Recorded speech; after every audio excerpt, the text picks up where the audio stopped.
står I jo ikke i det der dilemma, når vi er færdige, og der er noget klap af, så har vi fået det overstået. Tak for invitationen til at komme herud og være sammen med jer i aften, og tak for velkomsten også. Som der lige bliver nævnt, så arbejder jeg til daglig i Foreningen Agape, som er sådan en kirkelig diakonal organisation, som er optaget af terapi af sjælesorg og diakoni. Og vi er meget interesseret i det hele menneske. Vi er interesseret i, at vi ind i det kirkelige landskab også får fokus på at lære os selv som mennesker at kende, lære hinanden som mennesker at kende, lære at forstå noget omkring noget af det, der sker imellem os. Og så er vi også interesseret i at prøve at være til stede der, når livet det gør ondt, når det bliver svært, når der er noget, der kommer til at bryde sammen for os. Og det er så der, det meste af mit daglige arbejde foregår, det er at være sammen med mennesker, som oplever, at livet er blevet svært på en eller anden måde. Terapi, samtaler med mennesker, det er den største del af mit arbejde. Og udover det, så tager jeg lidt rundt og holder lidt foredrag og kører lidt kurser og så videre. Men ellers er jeg gift med Margit, der er pædagog, og vi har 3 børn i alderen 13 til 19 år. Bor i Silkeborg, lidt uden for Silkeborg, og Agape har til huse i Silkeborg. Som der blev sagt, så har jeg lidt sådan historiske rødder. Jeg er født og opvokset i Herborg, og jeg har boet her. Jeg har faktisk taget et lille billede med fra den gang. Hvis jeg vidste, at også var her i aften, så ville jeg taget et sjovt billede med af Kronborg, men jeg valgte det fra, fordi jeg tænkte, hvis nu han ikke var her, så var det jo synd, at det viste sådan et billede fra en bustur, vi var på. Jeg sidder der, og så har vi jo gode frøken Pedersen, som hun hed dengang.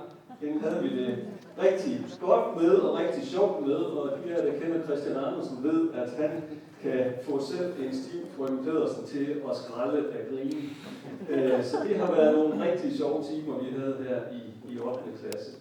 Ja. Så det var den gang. Aftens emne er betydningen af nærvær, og jeg tror ikke, jeg som sådan kommer til at sige noget i aften, som egentlig er nyt, men måske det, at det bliver sagt måske på lidt på en anden måde, end det I er vant til, eller bare det, at det bliver gentaget, kan jo være noget af det, som kan være med til at sætte fokus på det her. Men lad mig lige starte med at give sådan 2-3 eksempler fra eget liv af. Vi har haft travlhed i familien sådan hele ugen, og når frem til søndag, og det er fridag, og nu skal der være hygge, nu skal vi være sammen, nu skal vi simpelthen bare have det rart sammen. Og hvad sker der så der ved søndagsmiddagen? Jamen det ender i skænderier, gråd og ballade og konflikter. Et andet eksempel. Vi glæder os til at skulle på ferie i sommerhusen, og blandt andet fordi vi har haft travlt, så har vi sådan set frem til det her med at skulle have ferie. Og det er godt nok gået lidt stærkere, og vi er kommet sådan lidt hurtigt ud af døren, men alle er sådan stemt på det her med, at nu skal vi slappe af, nu skal vi være sammen, nu bliver det godt og hyggeligt og så videre. Og så er vi måske gerne lige ankommet, før de første konflikter begynder at opstå. Hvad er det for et værelse, man skal sove i? Hvem skal sove sammen? Og hvem skal lave maden? Og så videre. Og inden længe, så er hele balladen løs, der hvor de egentlig skulle til at være sammen. Der er konflikter om det ene og det andet, og en bliver sur, og en skælder ud, og en græder. Og sådan går det løs de første par dage. Eller et tredje eksempel. Storfamilien samles i julen til den årlige sammenkomst for hele familien. Men en times tid inde i frokosten, så går snakken lidt højt, og der bliver sagt nogle sårende bemærkninger. Eller snakken kommer til at handle om nogle konfliktfyldte temaer, og så er balladen løs. Så konklusionen på det her foredrag i aften, betydningen af nærvær i familien, det er, at det giver bøvl og ballade. Og hvad er så konklusionen i det? Ja, prøv at undgå det, fordi det giver ikke andet bøvl. Det var aftens foredrag. Nej, der er selvfølgelig meget mere at sige omkring det her emne, og det er faktisk et rigtig, rigtig vigtigt emne, og jeg håber, at det, jeg som kommer igennem her i aften, også vil være med til at give jer nogle sådan hints om, hvad er det egentlig, der er godt, og hvad er det egentlig, der er vigtigt omkring det her. Jeg har lyst til, at inden jeg sådan går i gang, lige at give jer en lille opgave, som jeg gerne vil have jer til lige at summe over, bare lige hver især, sådan en lille minuts tid. Og det kommer op her. Prøv at finde en situation, hvor I har oplevet noget godt i møde med et andet menneske. Altså prøv at tænke tilbage og lige genfinde en situation, hvor du oplevede noget, der bare var rigtig, rigtig godt. Der mærkes godt, der opleves godt, der bare var vigtigt i mødet med et andet menneske. Og prøv så at finde et eller to ord eller begreber, som beskriver det, som du oplevede. Jeg ved godt, det er ovenpå en dejlig middag, I har fået, men prøv lige at få hjernecellerne i gang. Tænk tilbage på en god oplevelse og prøv at finde et eller to begreber, som beskriver det. Det får jeg lige en minuts tid til.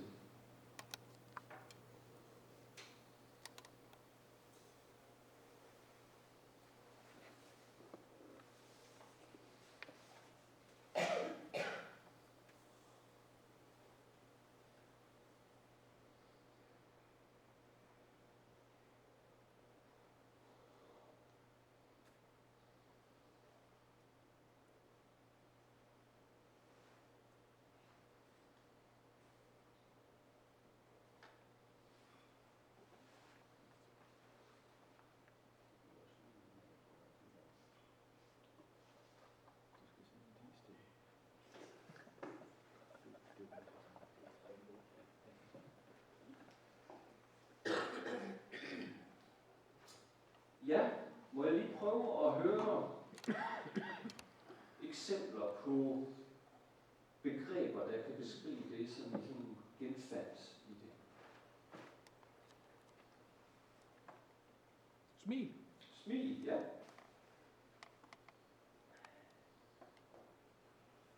Omsorg. Omsorg, ja. Tryghed. Tryghed, ja. Gode begreber. Nærvær, ja. At blive hørt. At blive hørt, ja. Interesse. Interesse, opleve interesse for den anden, ja. Anerkendelse. En gang til. Anerkendelse. Anerkendende, ja. Eller anerkendelse, ja. Ja. Super. Ja. Lige har begreber, det lige kommer på i mødet der med et andet menneske. Ellers er det nogle rigtig gode begreber, som jeg gerne vil have jer til at prøve lige at lade sådan, danne sådan lidt baggrund også for det næste, jeg skal sige her, de her gode begreber, I har fundet frem her. Det, jeg skal sige nu, vil jeg gerne prøve at se ud fra sådan 3 hovedoverskrifter. Det ene, det er sådan det, jeg kalder det konstitutionelle grundlag for nærvær, betydningen af nærvær. Det er sådan lidt et fint ord, men det at vi er bygget som mennesker til det her med nærvær, at det er også noget inde i hjernen, der faktisk betyder noget for. Det vil jeg gerne prøve at vise jer lidt om og sige lidt om, for at få noget af forståelsen af, hvorfor er det her egentlig så vigtigt for os mennesker. Så vil jeg gerne kigge lidt på trusler mod nærvær, noget samfundsmæssigt, noget kulturelt, noget der er imellem os mennesker, noget der er inde i vores hverdag, som kan være med til at true den her nærvær. Hvad er det, vi skal være opmærksom på der? Og så vil jeg gerne til sidst sige lidt omkring sådan nærværets fantastiske gave. Hvad er det egentlig, der er de positive effekter, virkninger, betydninger af nærværet? Så det er sådan det, vi skal prøve igennem. Jeg skal sige, at de slides, der kommer op her, dem kan I finde ind på Agapes hjemmeside. I hvert fald de fleste af dem efter i dag. Så hvis I er interesseret i at kigge nærmere på dem, så kan I bare gå ind og finde dem derinde. Men lad os prøve at kigge på det, som I kunne sådan kigge på som grundlaget for nærvær. Det har jeg lyst til, fordi det her er en kristen institution, og selv, jeg kommer selv også fra en kristen institution, så har jeg lyst til at fremhæve noget, som jeg oplever, der faktisk er talt for lidt om i vores samfund, og som jeg tror, vi har brug for at standse op ved og rette fokus på, nemlig det, at vi er skabt i en relationel Guds billede. Jeg tror, når det handler om nærvær, så har vi i alt for ringe grad i kirken beskæftiget os med, hvad det egentlig betyder, at vi er skabt i et relationelt et relationelt Guds billede. Men hvis vi tager Gud, så ved vi jo, at det er sådan en treenig Gud, der består af Far, Søn og Helligånd. Men det vi ikke har helt så meget fokus på, det er den sammenhængskraft, der er i Gud, den relation, der er i Gud, hvor meget nærværet og samværet egentlig betyder inde i Guds relation. Jeg tror, vi på ingen måde har forstået og opdaget og fattet betydningen af det her. Jeg tror, vi har brug for at standse op ved det og studere det, forstå, at når vi mennesker er relationelle, når vi har brug for nærvær med hinanden, når vi har brug for samvær, og den måde, vi også bliver til på, som vi skal se på om lidt, at så er det faktisk en del af det, at vi er skabt i Guds billede. Så vi har brug for at standse op ved, at det faktisk er en relationel Gud, vi tilhører. Læg mærke til den struktur, der var før med treenigheden. Det kan godt være, at I synes, det er lidt sødt, men jeg vil faktisk påstå, at vi mennesker bliver til i den samme type af struktur, nemlig mellem en far og en mor, og så kommer vi selv. Altså, vi indgår i sådan en struktur. Og vi mennesker har brug for at være i relationer for overhovedet at blive mennesker. Vi har brug for at være inde i kontakten med andre, være inde i fællesskabet med andre. Og derfor er det faktisk vigtigt at forstå, at det ikke er tilfældigt, at vi bliver sat ind i en relation, når vi bliver til som mennesker. At det ikke er tilfældigt, det der sker. Og det faktisk også er en del af det at være skabt i en relationel Guds billede. Så der er noget her, der ligesom bliver transformeret, noget, der ligesom ligger inde i det, at vi er skabt på den måde, vi er skabt på. Men det betyder, at for os mennesker, så bliver relationer afgørende, nærvær, samvær med andre mennesker, det bliver uhyre afgørende for, at vi overhovedet eksisterer som mennesker.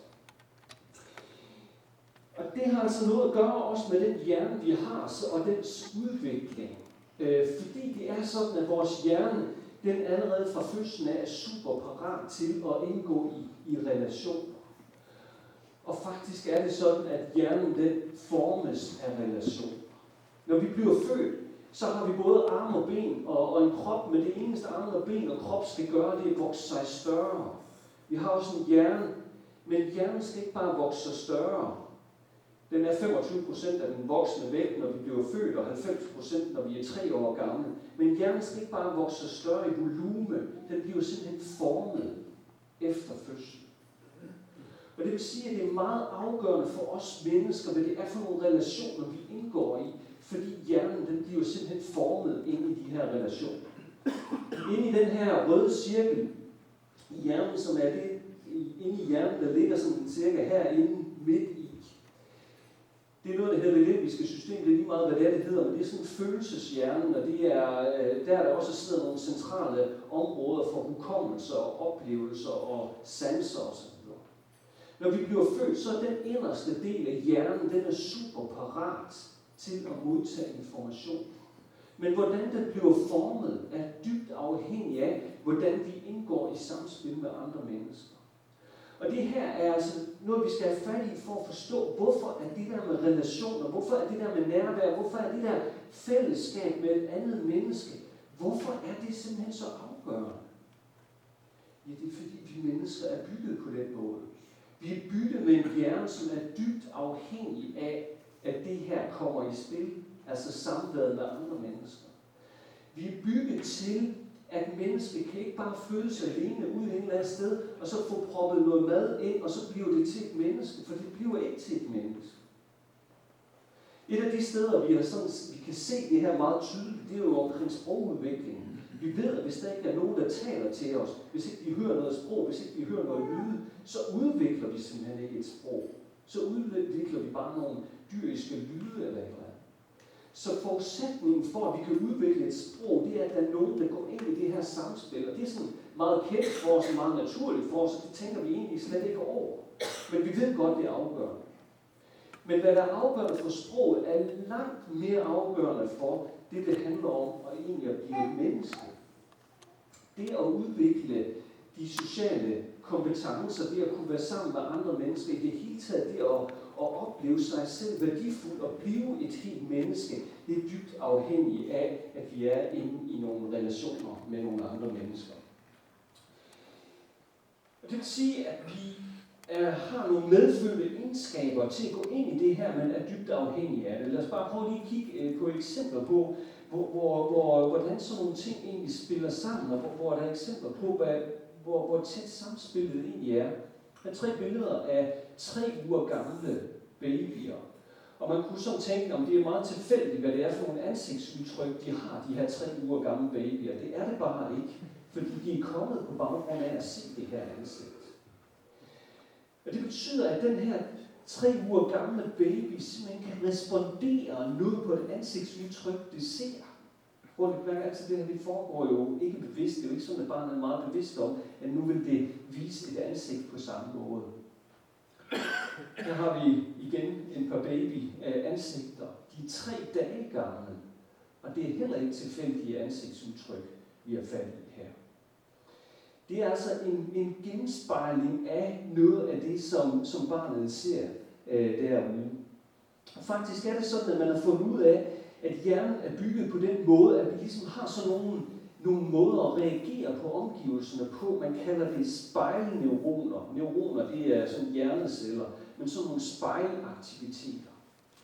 Vi ved, at hvis vi tager sådan en stemmegaffel til at stemme sådan en klaver med og slår den ned i her, så de der 2 gafler deroppe, de begynder at vibrere. Jeg har ikke så meget forstand på musik, men jeg har hørt, det er sådan. Så begynder de at vibrere. Det vil sige, at de sætter nogle svingninger i gang. Hvis man så tager en anden stemmegaffel og sætter op ved siden af, så begynder den også at vibrere, fordi det er de her vibrationer i luften. Sådan er det også med hjernen, når den indgår i samspil med andre mennesker. Så er den simpelthen bygget til, at der sker nogle svingninger inde i hjernen på samme måde, fordi jeg er inde i samspil med andre mennesker. Der var 2 forskere, der var i gang med at studere noget med makaker i Italien for nogle år siden. Og de studerede de her abers adfærd. De satte en masse elektroder på deres hoveder og skulle prøve at finde ud af, hvordan det reagerede forskellige centre inde i abens hjerne. Så på et tidspunkt, hvor de holder en pause, så er der en af forskningslederen, som lige rækker ud efter et stykke frugt. Og så ser man på den her viser, der viser en aktivitet i hjernen, så ser man, at abens hjerne, den reagerer på det. Og det var man sådan lidt overrasket over. Så begyndte man at studere det nærmere, og så fandt man ud af, at inde i abens hjerne, det center, som har at gøre med at styre og række ud, det bliver aktiveret inde i abens hjerne, bare ved at se på en anden gjorde. Og det begyndte man så at kalde spejlneuroner, og begyndte at lave noget flere studier på det her, hvor man kan finde ud af, at mennesket også er bygget på en sådan måde, at når vi går ind i den her kontakt, så sker der noget inde imellem os. Det vil sige, at vores hjerner så at sige går i svingninger med hinanden, når vi kommer ind i den her kontakt. Og derfor er vi dybt afhængige af at komme ind i den her kontakt. Vi har brug for det. Vi har brug for at opleve det her nærvær, for at der kan ske det her, fordi det er simpelthen dybt afhængige af, at det sker. Man fandt ud af, at det her, det sker kun, når det er levende væsener. Hvis man tog sådan en maskine, der rakte ud, altså sådan en robotarm, der rakte ud, så skete det ikke. Altså, så der er brug for, at det er levende væsener, der sker noget i det, at det er levende væsener. Og det, man også fandt ud af, det er, at de her spejlneuroner, de aktiveres på ca. 50 millisekunder, hvor det at lave en bevidst tanke tager 500 millisekunder, altså et halvt sekund. Men de her, de er altså nede på 50.000 sekunder, hvor de bliver aktiveret. Og nogen siger, at det er noget af det, der gør, at vi kan gå over en fodgængerfelt, hvor der er 100 mennesker, uden at støde ind i nogen, fordi vores hjerne hele tiden koordinerer det. Så nogle gange egentlig ikke lige kan. Men langt de fleste gange, så bliver det sådan, at vi egentlig bare kan finde ud af det, fordi hjernen er bygget sådan. Og det her er altså noget af det, som også indgår, når vi kommer ind i samspil med andre mennesker. Så vi har brug for det.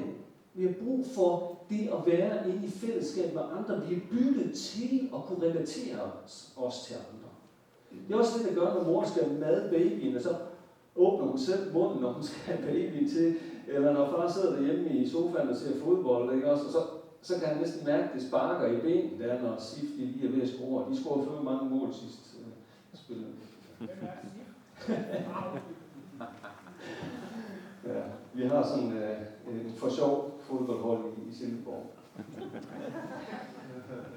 Det her med, at vi har brug for, at den anden reagerer på os. Det er der lavet et eksperiment med, og nogle af jer kender det, men nu skal I se det alligevel. Det hedder Still Face Experiment. Jeg viser en lille videoklip nu. Vi ved ikke helt, hvor meget lyd der er på, men jeg håber, det kan høres. Men den er tekstet, men det går en lille smule stærkt. Men prøv, at vi ikke kan hænge på. Teksten den svinger lidt op og ned fra oven og fra neden, for man kan se det. Men prøv, om jeg ikke kan hænge på lige, og så prøv at lægge mærke til, hvad der sker her. Der kommer 2 billeder op, en ude i den ene side og den anden side. Dem skal I prøve at følge. Babies this young are extremely responsive to the emotions and the reactivity and the social interaction that they get from the world around them. This is something that we started studying 34 years ago, when people didn't think that infants could engage in social interaction.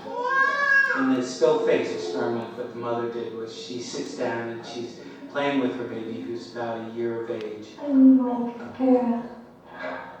And she gives a greeting to the baby gives a greeting back to her.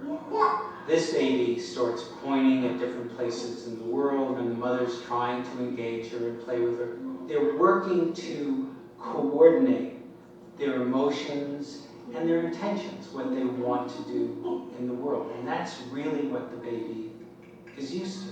And then we ask the mother to not respond to the baby. The baby very quickly picks up on this, and then she uses all of her abilities to try and get the mother back. She smiles at the mother. She points because she's used to the mother looking where she points. The baby puts both hands up in front of her and says, "What's happening here?" She makes that screechy sound at the mother, like, "Come on, why aren't we doing this?" Even in this 2 minutes when they don't get the normal reaction, they react with negative emotions, they turn away, they feel the stress of it, they actually lose control of their posture because of the stress that they're experiencing.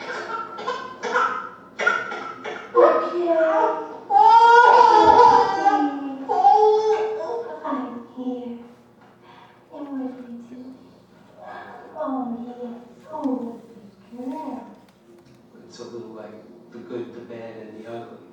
The good is that normal stuff that goes on, that we all do with our kids. The bad is when something bad happens, but the infant can overcome it. After all, when you stop the still face, the mother... Ja, den kørte lige lidt videre her, det var ikke meningen. Jeg kan ikke køre den videre til næste, fordi så starter den næste video. Det her det er sådan noget, psykologer laver, når de har for lidt at lave, så skaber de en masse problemer. Jeg håber, I kunne lægge mærke til, hvad er det, der sker, når der ikke bliver reageret på en. Når man oplever, at samspillet ikke er der. Når det der nærvær, det ikke er i spil, så reagerer barnet faktisk med voldsom frustration. Og det viser noget om det her med, at vi har brug for at være inde i det her nærvær. Vi har brug for at være inde i kontakten. Vi er simpelthen bygget til det. Og hvis I tror, det er anderledes, når vi bliver voksne, så tror I forkert. Fordi det er ikke anderledes. Vi har også brug for det som voksne.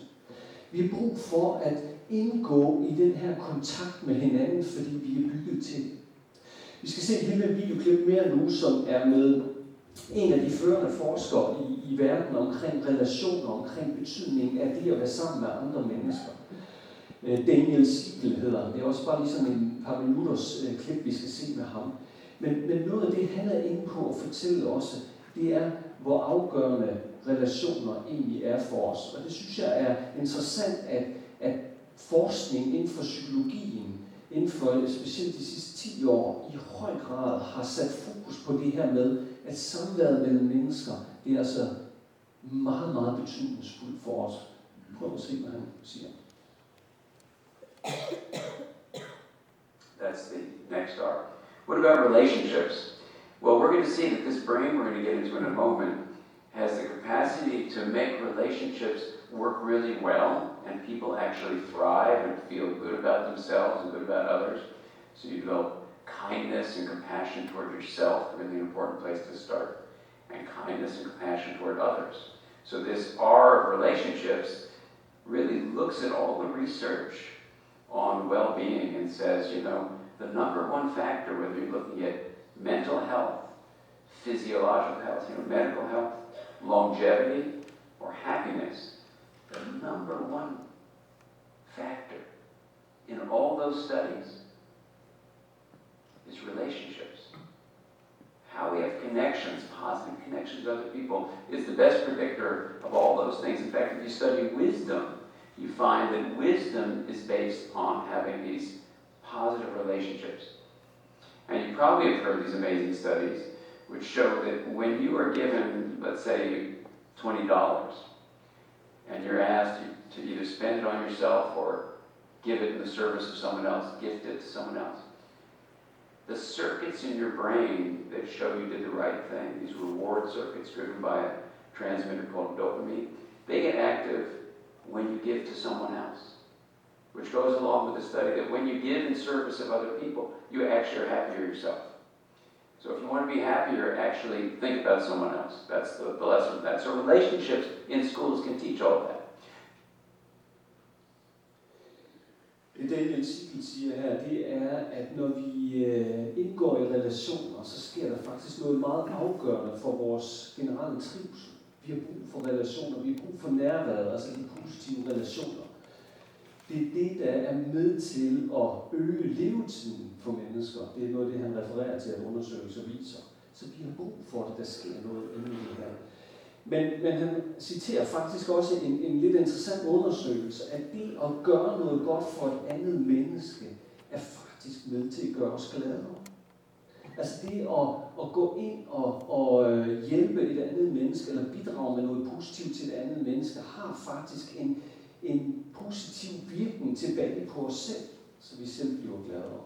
Og det betyder, når vi begynder at investere i nærvær, når vi begynder at investere i relationer, når vi begynder at investere i samværet, blandt andet inde i familien, så er der altså en positiv feedback loop til os selv, at det begynder at give os selv noget godt også. Og det kan godt være, at vi skal igennem den der trælse søndagsmiddag med konflikter og skænderier, fordi når vi kommer sammen, så kommer tingene til overfladen. Men det er altså vigtigt, at vi går igennem den og begynder at få fat i, hvad det egentlig kan give os.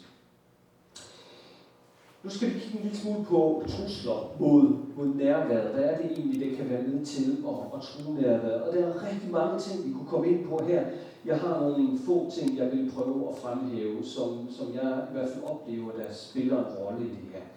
Den ene ting, som jeg oplever, der har betydning for vores udfordringer på det med nærvær, det er, at vi lever i et samfund, hvor hastigheden den bare er blevet højere og højere.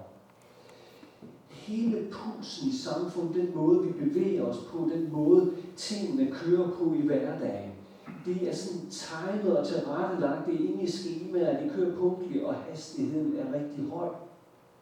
Og det hænger lidt sammen med den næste også med, at vi har en høj foranderlighed.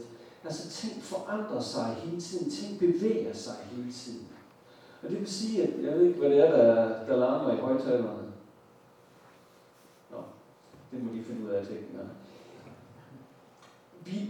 Vi har et samfund, hvor det der med at få ro i pulsen, det der med, at noget er genkendeligt, det er der faktisk ikke ret meget plads til. Hvis vi sammenligner for bare 60-70 år siden og til i dag, så er der sket en voldsom udvikling på det, og derfor udfordres vi, der lever i det moderne samfund, og så er det egentlig lige meget, om man er ung eller også blevet ældre, fordi vi udfordres alle sammen af det. Altså jeg tror, der er en del af jer, som vil kunne huske tilbage, jeg kan i hvert fald huske tilbage, at i hjemmeegnen, der var bedsteforældre, nogen der var rundt om på gårdene, og de gik derhjemme, og de havde god tid, og der var kontakten, og man kunne komme ind og få en snak med dem også. Og selvfølgelig var der også nogle udfordringer med det, men der var bare en anden tempo, der var en anden ro, og der var en anden kontakt, og der var en anden forudsigelighed. Når det handler om det med nærvær, så udfordres vi på det her med, at tingene forandrer sig så hurtigt, og bevæger sig så hurtigt i det samfund, vi lever i. Så noget af det, som jeg også oplever, der er en trussel mod nærværet, det er, at vi lever i et samfund, hvor der er meget stor fokus på det, vi kunne kalde jeg-kompetencer, og mindre eller svagere fokus på det, vi kunne kalde vi-kompetencer. Altså hvis vi for 20-30 år siden spurgte ind i første klasse, hvem ville have hovedrollen i årets skuespil, der skulle være til skolefesten, så var der ikke så mange, der sådan rakte hånden op. I hvert fald for 30 år siden, der puttede man sig noget. I dag så er det jo sådan en klasse med 21, der er 22 hænder op, hvem vil have hovedrollen. Ikke også? Og hvad kommer det af? Ja, vi har styrket jeg-kompetencen. Børn er trænet i jeg og mig og så videre, og det har mange gode sider i sig. Der er nogle gode ting i det. Men vi er ikke særlig trænet i vi-kompetencen. Vi er ikke særlig trænet i at tænke, at vi faktisk er afhængige af hinanden. Altså, jeg er vokset op med de første 12 år, der boede jeg sammen med min søster på værelset, og vi skulle snakke om, hvornår skulle lyset være slukket og ikke slukket, og vi kunne ligge og snakke sammen, når vi skulle til at sove og så videre. Der var mange ting, vi var nødt til at finde ud af sammen, simpelthen fordi vi boede på værelset sammen. Mine børn har ikke boet på værelset sammen fra den her alder og frem efter. Der har de fået hver deres værelse. Og det betød jo så også, at når vi så skulle i sommerhus, og der så kun var 2 værelser til 3 børn, altså så skulle de jo sove sammen. Og skræk det her med, om lyset skulle være tændt eller ikke tændt, og hvornår og hvem skulle ligge hvor, og jeg ved ikke hvad. Fordi de var simpelthen trænet i det her med at tage hensyn til hinanden. Og det tror jeg har noget betydning også for nærværet, fordi når vi kommer ind i nærværet, så har vi simpelthen brug for nogle af de her vi-kompetencer. Det her med at tænke at vi har noget sammen, der er vigtigt, at vi har brug for hinanden. Det er ikke noget, vi bare er gode til fra fødslen af, hvis ikke vi bliver trænet i det. Og derfor har vi brug for at træne det, så når I tager og sætter jer ned en eftermiddag sammen med familien eller en aften og investerer i det og bruger tid på det, så træner I jer selv og jeres børn og jeres familierelationer i noget, som er super afgørende i den tid, vi lever i, fordi vi får ikke ret meget træning. Så lever vi også i et samfund, hvor der er meget fokus på individet i forhold til sådan en præstation. Altså vi bliver noget i kraft af det, vi præsterer. Men det betyder også, at vi kommer let til at tænke x-faktor, eller det bliver i centrum selv, eller sådan noget i den retning. Der tænker vi heller ikke så meget vi. Vi er ikke noget i kraft af slægten længere. For mange år siden var vi også noget i kraft af slægten. Det er vi ikke længere. Hvis vi tager til en række andre kulturer, så er man meget mere i kraft af slægten stadigvæk. Det er vi ikke i vores vestlige kultur, slet ikke i Danmark. Der er vi noget i kraft af os selv, de valg vi træffer, den måde vi skaber vores eget liv på. Og det betyder, at på en eller anden måde, så kommer jeg til at stå lidt mere alene, og bliver ikke helt så trænet i det med relationer, det med fællesskab, det med nærværet, det med, at vi er sammen om noget. Det er også en trussel imod det. Så er skærme altså noget af det, som er blevet en voldsom trussel. Jeg kunne ikke lade være med at tænke på, dengang jeg forberedte det her, at tilbage i min opvækst, der var fjernsyn jo det, der sådan kom ind som skærmen i hjemmet. Altså det var sådan den eneste skærm, der var. Og der var faktisk også meget snak på det tidspunkt, at de begyndte at komme ind. Jamen, er det her noget, der er farligt, og betyder det noget for vores relationer osv.? I dag der tænker vi bare, at fjernsyn det er en meget, meget lille ting, når det handler om skærme. Skærm er noget af det, der fylder uendelig meget i vores liv. Og det kendetegner skærmen, det er, at vi begynder at opleve verden og virkeligheden igennem skærmen. Altså det er ikke øjenkontakt, men det er billeder og kontakt igennem skærme, vi i høj grad kommer til at have vores hverdag præget af. Og nu er det der sådan et ungdomsbillede, hvor de alle sammen sidder og kigger på hver deres mobil, men kig rundt på familiefesterne. Den er der. Altså også med os, der er ældre. At så følger vi lige med på skærmen, og vi skal lige se og så videre. Og det bryder altså noget af kontakten. Det bryder noget af det der nærvær. Og derfor er skærme en trussel mod samværet og nærværet. På vores skole, lokale folkeskole, har man lige her, det var i efteråret, fra august måned, der har man simpelthen indført, at alle elever afleverer deres mobiler, når de kommer om morgenen og får dem, når de går igen. Og det har sådan en positiv effekt på det der samvær, de har, at de er lagt derhen, at de ikke behøver at beskæftige sig. Og det er meget nemmere, når alle har gjort det. Fordi så er de ligesom alle sammen i samme båd. Og en anden del af det er jo også sociale medier, som også bliver en trussel imod vores umiddelbare kontakt. Prøv lidt mærke til, at nærvær i høj grad handler om at være sammen med andre mennesker her og nu, og være i samme rum som dem. Jeg ved godt, at man også i en telefon kan være nærværende, men der er altså noget helt unikt over det at være sammen. Altså forestil jer sådan en lørdags komme sammen i hjemmet, hvor der er en hjemme, og resten de sidder på hver deres Skype et eller andet sted. Altså, man har selvfølgelig et eller andet sammen, men det er alligevel ikke det samme, vel? 4 Skype-personer, der er sådan med, og så er man lørdag aften sammen på den måde. Altså, man snakker jo sammen, man kan være der, men det er alligevel ikke det samme. Og sådan er det også med de sociale medier, at den måde, vi kommer i kontakt med hinanden på, meget let bliver igennem og flashe noget, eller formidle noget på de sociale medier. Og ind i det her er faktisk en udfordring, også specielt for unge mennesker, med multitasking, altså hvor de har forskellige medier i gang samtidig. Og der vil jeg gerne vise et lille klip med en, som hedder Clifford Nash, og den er desværre ikke tekstet, og vi kan lige se en enkelt herinde. 8-18 års i USA, de bruger den kvarte time af deres ene time på medie, den bruger de på det her multitasking, altså hvor de har flere apparater i gang på én gang. Det er altså ikke sådan, at de kun er 1 time på medier, men en fjerdedel af tiden, der er de på mere end et medie. Og ham, Clifford Nash, som vi skal lige se nu her, han siger, at på en ungdomsstudie, der viste en undersøgelse, at gennemsnittet var 3 apparater, de havde i gang samtidig. Og dem, der gik højst, de havde 4, og dem, der gik lavest, de havde 1,8 apparat. Altså de havde for eksempel en iPad og en mobil i gang, eller havde et musikanlæg og en mobil i gang, eller en computer osv. Altså det der med, at man er i gang med mange ting. Men prøv lige at høre ham, Clifford Nash her. Og jeg skruer sådan lige rimelig op på lyden, fordi den er altså ikke undertekstet. Stanford University.